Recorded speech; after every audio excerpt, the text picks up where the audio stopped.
February 25th, 1942, 100,000 people witnessed something in the skies above Los Angeles. Over 1,400 anti-aircraft rounds were fired by the U.S. military, to no effect. This actual encounter was only the beginning.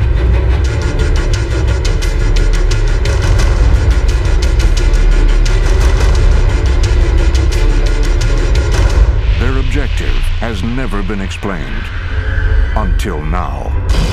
These objects were completely undetected until they entered our atmosphere. What we just witnessed come out of the ocean. 12 different locations across the globe were breached. There are massive casualties in Moscow, Paris. We lost communications with Tokyo, Rio, and New York.